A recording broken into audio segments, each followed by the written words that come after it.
И денеска стигаме до темата како да ги вршиме добрите дела.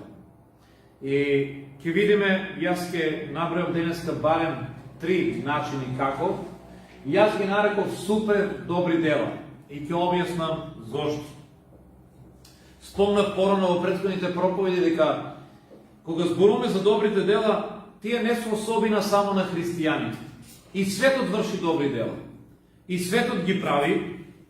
И често пати тие дури знаат кога ги прават добрите дела да дури бидат и можеби поистакнати во тоа нешто.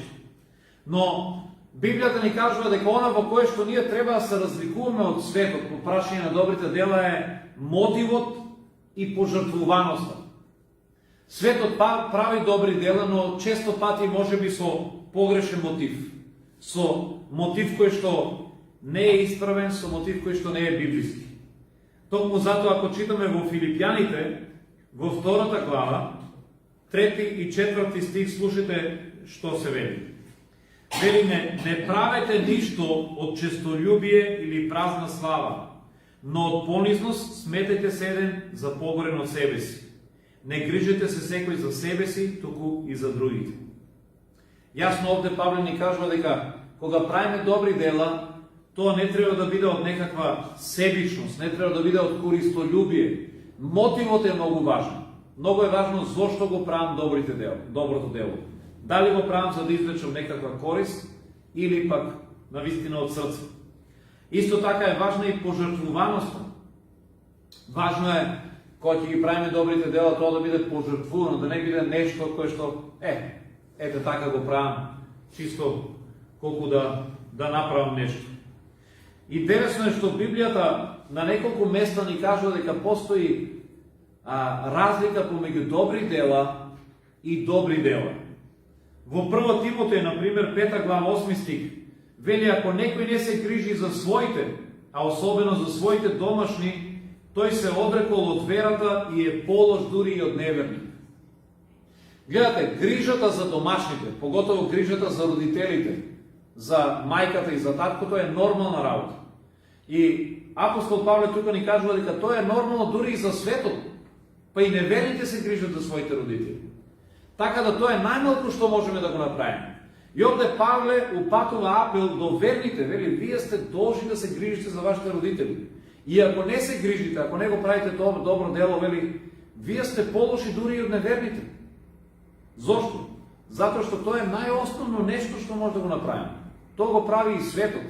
Но забележувате ли овде една нишка, нешто што може да го читам измеѓу редови, како Павле да сака да каже, ние треба да сме подобри од неверните. Не да сме како нив, на исто ниво. Овде дури тие били и полоши од неверните, но Павле како да сака да го укаже дека ние треба да сме барем едно ниво подобри по прашање на добрите дела. Затоа читаме и во Матеј 5 глава 46 стих. Вели, зашто ако ги сакаме само оние што нас не сакаат, каква награда очекуваме од тоа? Зар тоа не го прават, вели, и неверните?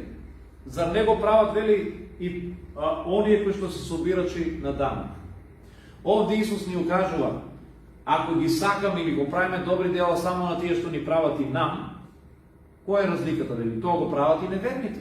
И неверните така си прават добри дела. Ја на тебе, ти на мене. Јас ќе те сакам тебе, ти мене. Но Исус овде не повикува да ги издигнеме добрите дела на едно повисоко ниво. Нашите добри дела мора да бидат поразлични. Тие мора да се разликуваат од тие во светот. Затоа јас ги нареков супер добри дела. Тие не треба да се обични, тие треба да се супер добри дела. Да имаат една нишка, една особина која што ги прави повозвишени. И денес ќе споделам барем 3 од тие кои што ни укажуваат дека треба нашите добри дела да се на повисоко ниво. Ќе прочитам од Лука 10 глава 30 до 37 стих. Таму ни е опишан случајот за добриот самарјанин. Ајде само да го најдеме. Лука 10 глава 30 до 37. Исус ја започнал параболата и вели вака. еден човек, додека слегуваше од Ерусалим во Ерихон, западна меѓу разбойници. Тие го соблекоа и го претепаа и си отидоа, оставајќи го полумртов. Случајно во тоа време слегуваше по тој пат и еден свештеник и кога го виде, тој помина на спортивната страна. Исто така помина и еден левит. Кога дојде на тоа место, тој погледна и премина и тој на другата страна. Еден пат самарјанин, кога патуваше, кога дојде до него, го виде и се сожали. И кога се приближи, му ги преврза раните, полевајќи го со масло и со вино. Потоа го качи на добитокот свој, го однесе во гостилницата и се погрижи за него. А утредента на кинисување извади 2 денари, му ги даде на гостилничарот и му рече: погрижи се за него, а ако потрошиш нешто повеќе, кога ќе се вратам, ќе ти платам. Ете, тоа е параболата. Но во оваа парабола ќе видиме дека се кријат некои чекори, некои постапки, кои што Исус не случајно ги вметнал во приказната и не насочуваат на тоа, ни укажуваат како треба да ги вршиме добрите дела. Овде добриот самарјанин е еден репер, еден пример за добри дела. И често пати луѓето денеска во светот, кога прават некако добро дело, ние имаме една изрека, знаеме да кажеме, тоа е добар самарјанин. Токму од оваа приказка. И ако добриот самарјанин е пример за добрите дела, пајде да видиме што можеме да научиме од него. Прво нешто што можеме да научиме или во кое што можеме добрите дела да ги издигнеме на едно повисоко ниво, е кога добрите дела се планирани и кога се само иницијативни. Читаме во Исаија 1 глава, вели: учете се на добри дела, спремете се кон правдата, притекнете му на помош на угнетуваниот, помогнете му на сирачето до правдата и заземете се за вдовицата. Од овој текст кога читаме, како да ни укажува на тоа дека не треба да чекаме некој нас да не повика да го правиме тоа нешто, него ние треба да имаме иницијатива. Затоа вели: учете се на добрите дела. Ние треба да се учиме да го правиме тоа постојано. Стремете се, вели. Да се стремиш значи да не си пасивен. И во овој текст јасно гледаме дека добрите дела треба да се нешто кое што ќе произлегува од нас, а не некој да не тера. Ние можеме да правиме добри дела по 2 начина. Често пати луѓето прават добри дела само ако некој од нив тоа го побара. И ние сме се нашли во таква ситуација. Може би, не знам, се собират прилози за некое дете, еве сега како тоа момчето што се повреди во Грција, сега собират прилог на секаде, ќе ти тропнат на врата: добар ден, собираме за Иван, како беше, не се Јане, собираме за Јане, и сега ти кажеш: добро, ајде ми тропнале на врата, ќе дадам нешто, утре да не речат: еве, Домка не дала, или не знам, Хора не дал, ќе дадам. Ама едно е кога од нас ќе побараат, друго е кога ние ќе решиме без никој да бара, јас само иницијативно да решам да направам добро дело. Погледнете го примерот со добриот самарјанин. Знаете што е впечатливо кај овој човек? Ние ги гледаме претходните двајца. Го видоа човекот полумртов, претепан, и што направија? Кога го видоа, отидоа на другата страна на улицата. Избегаа скроз подалеку. И другиот помина, и тој вели премина на другата страна. Што направи добриот самарјанин? Тој го виде и отиде, му ги преврза раните, го качи на неговото добиче, што и да беше, го однесе во гостилницата, го смести таму, плати дори за него и се погрижи целосно. Дали некој го бараше тоа од него? Не. Немаше никој, немаше таму полицаец да стои да рече: случај, ајде качи го овој човек тука у колата и носи го, ти треба да му помогнеш. Немаше никој очевидец. Тој можеше да се замини, да се направи лут како останатите двајца, без воопшто никој да види. Дури и човекот што лежеше на улицата претепан, дури и тој не бараше помош, бидејќи веројатно беше во безсознание. Ние не читаме тој да викаше: помош, помош, помој, вика: ајде, што ме вика, ќе му помогнам. Тој сам реши да отиде да помогне. Тој сам презеде иницијатива. И тоа го прави ова добро дело супер добро дело. Тоа го прави доброто дело на едно повисоко ниво. Затоа велам, кога го правиме доброто дело, дали го правиме само кога се бара од нас, или го бараме дури кога го правиме дури кога никој не бара.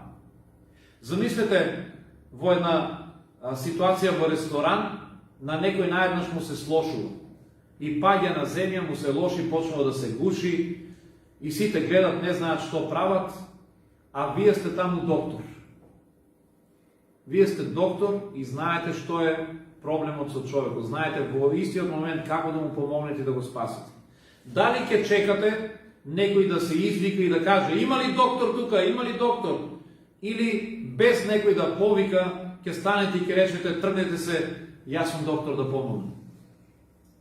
Гледате, ние можеме да си седеме таму и ќе кажеме, па додека никој не ме повика, не е тоа моje гајле. Ќе си седам тука, ако никој не праша има ли доктор, нека се угуши човекот.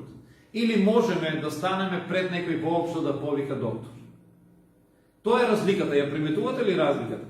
Најчесто во филмовите гледаме кога некој ќе му се слоши, некој ќе извика, има ли доктор овде? И тогаш некој ќе стане, јас сум доктор. Но што ако никој не извика? Дали ќе си седеме и ќе речеме, бидејќи никој не побара од мене, нема ни да стана. Ако ние сме луѓе кои што во срцето имаме спремно за добро дело, тогаш ние ќе го правиме и само иницијативно.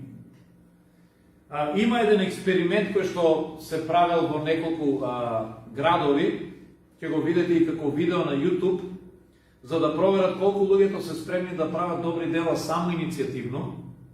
Тие взимаат едно дете, го соблечуваат на маичка или на некоја блуска сред зимо и го ставаат да стои некаде насред улица и да видат како луѓето ќе реагираат. И го гледате тоа дете, таму стои, се тресе, мрзне, целото само осамено, таму оставено детенце, може би на 5-6 години, кажано му е таму да стои. И од страна со скриена камера се снима и ќе приметите луѓето минуваат и никој не застанува да се сети да праша ти треба ли нешто, изгубено ли си, зошто си тука, кај ти се родителите. Дури после неколку часа за прв пат една жена застана и таа го праша. Да не се загуби, што е со тебе? И дето ти кажува, да, само сум, родителите ме оставија и не се вратија. И таа рече, добро, сега ќе повикаме полиција, го совлече незиното палто, го стави врз него за да му помогне да му е топло. И тогаш пристапија луѓето кои што се веројатно зад камерите и рекоа, ова е социјален експеримент за да видиме кој ќе помогне. Но идејата на тој експеримент беше дали ќе помогнеш кога ќе видиш потреба или ќе оставиш и си речеш, па другите нека го направат. Ние најчесто оставаме на другите ако некој не побара од нас. Така да, ова е еден начин да го направиме нашето добро дело супер добро дело. Дури имаме еден пример. Имаме еден пример за еден човек од Македонија, од Скопје. Неговото име е Рафит Хасани. Тој раскажува пред неколку години. Овој човек е колпортер, тоа значи дека продава весници на улица, најчесто по раскрсниците на семафорите. Сега ги нема многу, бидејќи весници многу не се купуваат, се дознаваме на интернет, но во тоа време ги имаше почесто. И овој човек кажува, вели една дожлива ноќ, кога истураше дожд. Тој бил таму на семафорите на улицата и продавал весници. Морал да биде таму за да може да се исполни нормата. И во тој момент застанал автомобил веднаш до него. Човекот во автомобилот бил Тоше Проевски. Тој застанал без никој да бара од него, застанал бидејќи го видел човекот како кисне на дождот. И му рекол, што правиш ти тука, зошто не си одиш дома? Рафит му рекол, морам да ги продадам весниците. Тоше го прашал, уште колку ти треба за да продадеш? Тој рекол, па ми треба уште, не знам, уште 15 весници. Колку пари е тоа? Рекол 150 денари.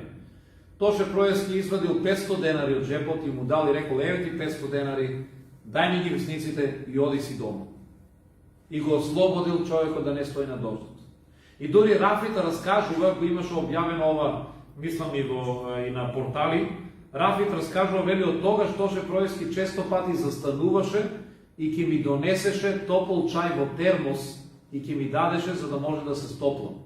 Без никој да го бара тоа од Тоше, замислете. Ние ќе си кажеме, Тоше е сега славна личност, нема време за тие работи, обврски има. Ама еве, Тоше решил да покаже хуманост, само иницијативност, да му однесе на овој човек дури и топол чај, без никој да го бара. Нашето добро дело може да биде само иницијативно, дури и планско, ако сакаме да го подигнеме на едно повисоко ниво. Реков, едно е да направиме добро дело ако некој побара. Но спремни ли сме да го направиме само иницијативно, па дури и да го планираме. Вие може да кажете, јас ќе одлучам сега, секој месец да помагам на тој човек со одредена сума.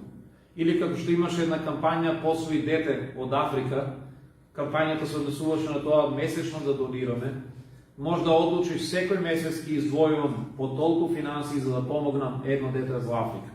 Или можеш да одлучиш секоја недела ќе помагам во црквата со тоа и тоа. Секој месец ќе се вклучувам еднаш месечно да чистам во црквата. Може да одлучиш секој месец ќе одберам барем едно семејство или еден човек на кој што му треба храна и ќе му купам храна и ќе му однесам, без тој да бара од мене.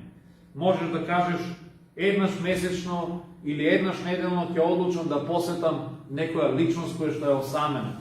Гледате, за да направите добро дело, не секогаш е и потребно и да имаме многу пари. Не мора да имаш пари. Не ти требаат многу пари за да посетиш некого, да го усрекиш.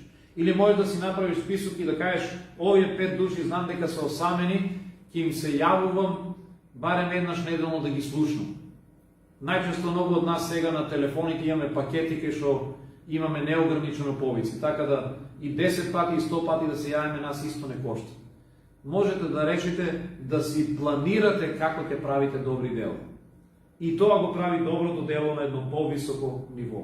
Кога доброто дело е само иницијативно и кога тоа е планско. Ајде да одиме на второто нешто.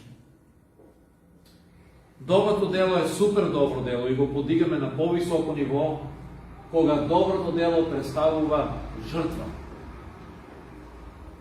Ако читаме во Матеј 5 глава, вели, ако некој сака да се суди со тебе и да ти ја земе кошулата, остави му ја и на метката. Ако некој вели те тера да одиш со него 1 милја, ти оди 2 мили. Дај му, ако читаме понатаму пишува, дај му и на оној што не може да ти врати. Дај му и повеќе од колку што ти бара. Поентата на ова нешто е дека нашето добро дело понекогаш ќе представува жртва. Нашето добро дело не мора да биде само од нашиот вишок. Често пати луѓето кога прават добри дела во светот, па понекогаш и ние, го правиме само кога, знаете, ќе направам добро дело, ама само ако ми е успат. Ќе качам некого ако ми е успат, ако одам ја во тој правец. Ама сега посебно да крштам, да правам жртва, тоа ми е многу. Или ќе дадам, ама ако ми е вишок. Ќе му го подарам, ама ако ми е секако за фрлање. И ние размислуваме по тај начин. Гледаме да направиме добро дело што во суштина нас нема да не кошта. Добро дело кое што нема, не губам со тоа време, не губам пари, немам никаков ризик, едноставно тоа ми е вишок. Секако и онака немаше ништо да ме кошта. Повторно, ако го погледнеме примерот со добриот самарјанин, ќе видиме дека таму добриот самарјанин, неговото добро дело не беше вишок. Добриот самарјанин не рече, па секако ми е успат, одам секако ја во тој правец, ќе го качам и него ќе го однесам. Ако забележувате, добриот самарјанин, тој мораше да застане, мораше дури да се врати, го однесе во гостилницата и не знам дали забележавте колку остана тој таму. Забележавте ли дека слушате? Не. Пишува, остана со него и вели следното утро на гостилничарот му кажа, ја заминувам, еве ти пари, ако потроши нешто повеќе, кога ќе се вратам, ќе ти доплатам. Овој човек реши специјално да остане еден ден. Замислете сега, вие одите на пат за Охрид со кола и по патот наоѓате човек кој што бил прегазен. Прво ние ќе си речеме, ајде сега, ја ли ќе застанувам, некој друг ќе го качи. Но ако решите да го качете, тоа значи дека ќе мора да скршнете од патот и сега наместо да си продолжите за Охрид на одмор, ќе мора, ако сте го качиле пред Прилеп, ќе мора да влезете во Прилеп да го однесете во болница.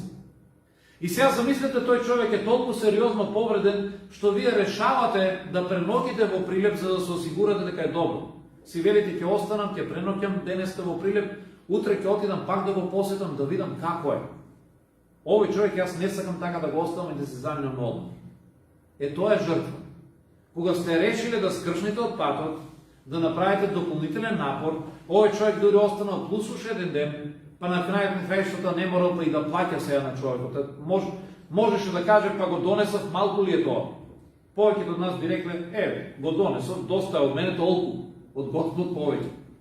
Но овој човек знаеше дека може да направи повеќе и тој реши да направи жртва.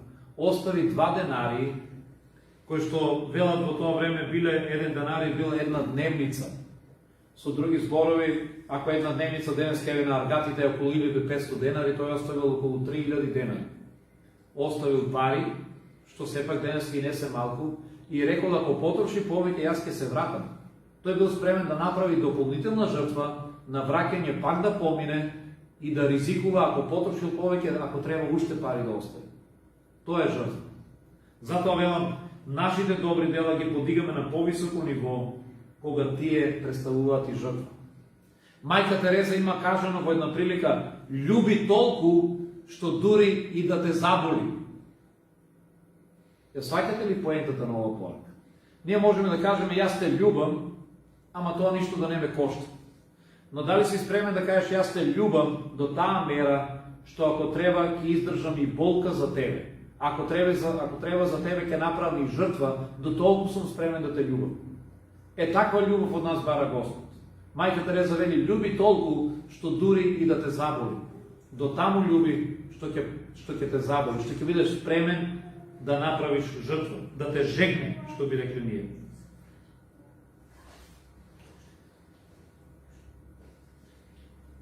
Негативен пример за добри дела кои што се без жртва е кога луѓето прават добро дело, ама во суштина тоа добро дело понекогаш и не е воопшто добро дело. Еве, ние сега отворивме центар за алишта, тие што сте вклучени таму знаете, донесуваат луѓе, многу луѓе алишта и многу од нив се убави, со добар квалитет, зачувани, здрави и фала на Бог за тие луѓе. Но понекогаш ќе се случи, некој ќе донесе алишта кои што чиниш дека, не знам, ги извадил од канта. Алишта кои што се зафрлани. Да, и наместо да ги фрле, тој ги донел тука. Алишта кои што се изфлекани, кои што се искинали, може болци ги изеле, и тој едноставно само си го исчистил, може би, подрумот, наместо да ги фрле, ги донел таму. Дали е тоа добро дело? Ако вие сте направиле добро дело, кое што е само еве колку да се ослободам од ова нешто, тоа не е добро дело. Добро дело со кое што секако ќе си го фрлил, или ајде да не го фрлам па да му го дадам, тоа не е добро дело. Има една шега, доаѓа еден просијак кој што тропа на вратта кај некој човек и овој му отвора и вели, јас сум гладен, ако може нешто да ми дадете да јадам. И човекот му вели, да те прашам, јадеш ли помија? Па вели, јадам било шо, и помија, јадам. Па вели, ако јадеш помија, дојди утре. Знаете што е помија, не? Помија е останато. Да. Од сите што останало и да. Но тој немал денеска помија, така да не сака да му го даде она што преснул баото, така да вика, дојди утре ќе ти дадам помија. Ќе ти го дадам она што е за фрлање. И понекогаш тоа се нашите начини како ние правиме добри дела. Да направиш добро дело, кога за тебе представува жртва, не е лесно. Ќе ви дадам еден драстичен пример за еден човек од Холандија, од холандскиот град Асперен. Неговото име е Дирк Вилемс. Овој човек бил христијанин и проповедал библиско христијанство, поучувал дека крштевањето треба да биде само на возрастни. Во тоа време тоа учење се сметало за ерес. Католичката црква била строго против тоа нешто, да ги крштевале деца. и оние кои што поучувале тако нешто биле приведувани, затварани и дури осудувани на смрт. Така овој човек заради неговото библиско поучување бил затворен и осуден на смртна казна. Но пред да биде извршена казната, едно зимско утро, овој човек, Дирк, успел да избега од затворот. И бегајки од затворот, потерата тргнала по него, тој пред него се нашол пред некое заледено езеро. И бидејќи бил слаб и со мала тежина, решил да ризикува и да го помине езерото. Тргнал по езерото, но по него тргнал и прогонувачот, оние кои што сакале повторно да го фатат и да го затворат. Сега за несреќа на прогонувачот, тој бил некој покрупен, подебел човек и одејќи по мразот, тој пропаднал натре во езерото и почнал да се дави. Дирк бил во една голема дилема. Дали да продолжи да бега и да си го спаси животот, или да се врати назад и да го спаси давеникот. Тој одлучил да направи добро дело. Се вратил назад и го извлекол давеникот од водата, кој што без него сигурно би се ударил. Но заради тоа нешто бил фатен, бил однесен повторно во затвор и после кратко време бил изгорен на клада. За неговото добро дело тој платил со неговиот живот. Може да замислите. На негово место, дали вие би се вратиле да му го спасите животот на овој човек, знаејќи дека ќе бидете фатени и дека ќе бидете осудени на смрт? Еве, тоа е добро дело кој што представува жртва. Ние ќе кажеме, ја не би го направил тоа нешто. Нека се удави, ја важно да избегам. Јас не знам искрено што би направил, но ќе ви кажам едно нешто. Нашиот Господ Исус го направи истото. Тој го даде својот живот за нас да не спаси. Тој својот живот го подари на крстот. Тој се жртвуваше себе си за мене и за тебе. Така да ако бараме пример за добро дело кој што е жртва, тогаш можеме да погледнеме на Господ Исус.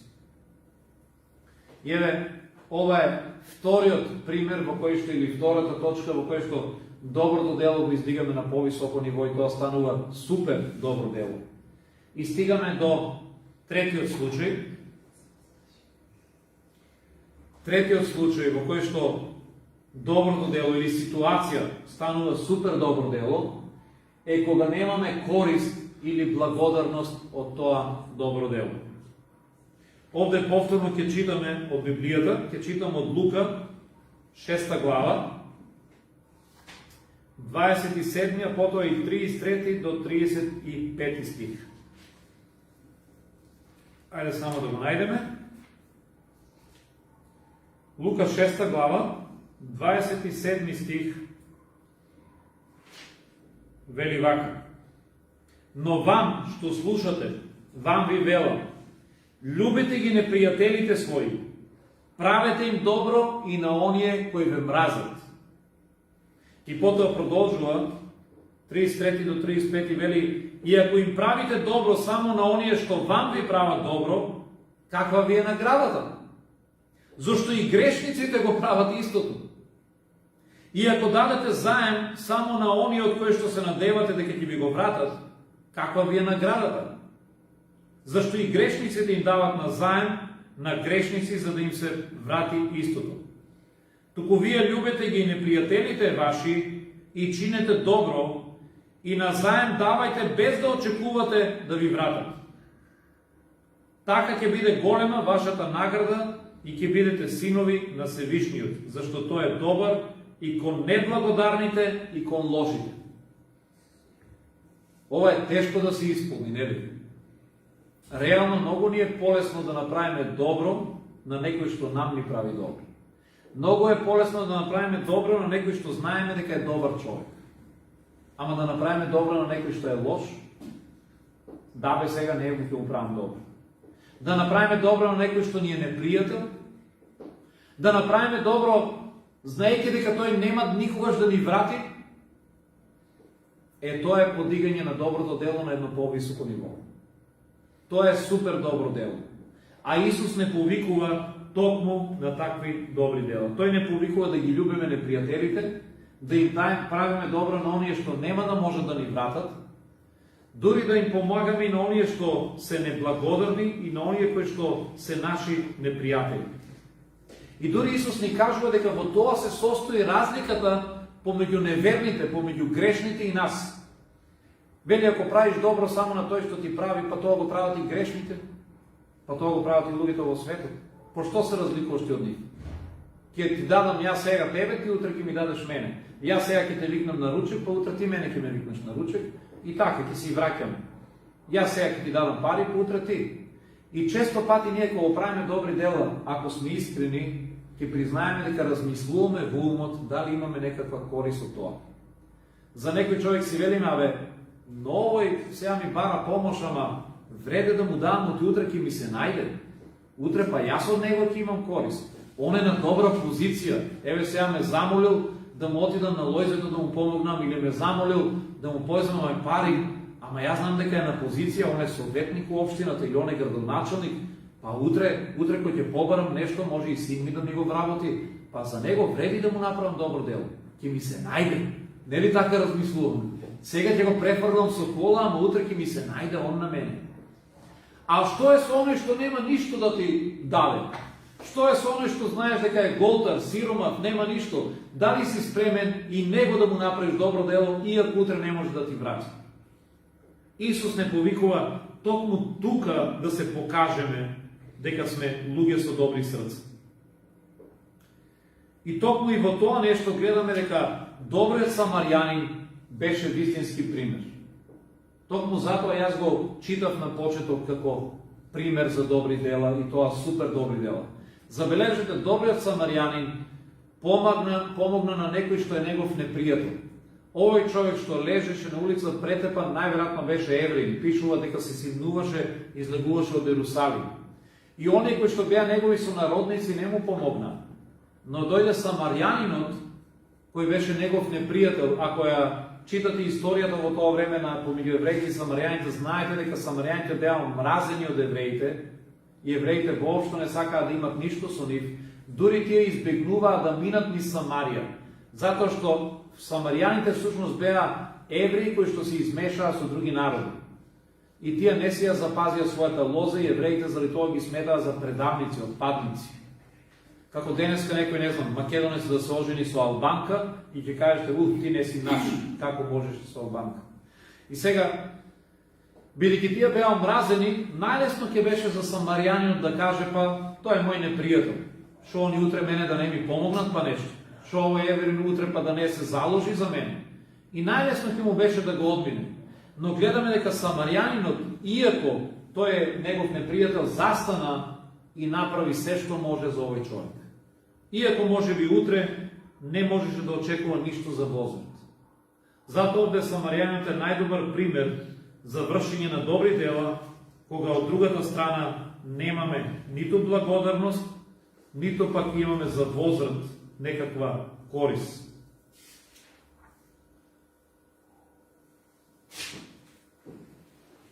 Дали може би на вам ви се случило понекош да размислувате по таков начин? Дали кога правиме добро дело си правиме калкулација? Ајде да видам сега овој човек дали ќе ми се најде утре. Ајде да видам што можам да направам и што он утре ќе направи. Дали помагаме само на оние за кои што знаеме дека утре може да ни се најдат? Или си спремен, знаејќи дека може би тој човек никош нема да ти врати, никош нема да може да ти помогне, сепак да решиш да му излезеш во пресвет. Еве денеска споделивме 3 ситуации во кои што добрите дела може да ги издигнеме на повисоко ниво. Библиски ситуации или библиски повици на правење добри дела кои што се поразлични од оние во светот. Добри дела со кои што ќе се разликуваме од, како што вели Исус, од грешниците, од неверните. И затоа јас ги нареков тие супер добри дела. Спремен ли си да правиш необични добри дела? Бидејќи до сега зборувавме за добри дела, како и секој друг. Спремен ли си да правиш супер добри дела? Ние сме повикани на такви добри дела. Следната недела, ако даде Бог, ќе погледнем уште 3 други ситуации, во кој што добрите дела може да ги направиме супер или на повисоко ниво, но еве за денес ќе завршиме тука. Може да се исправиме и да завршиме со молитва.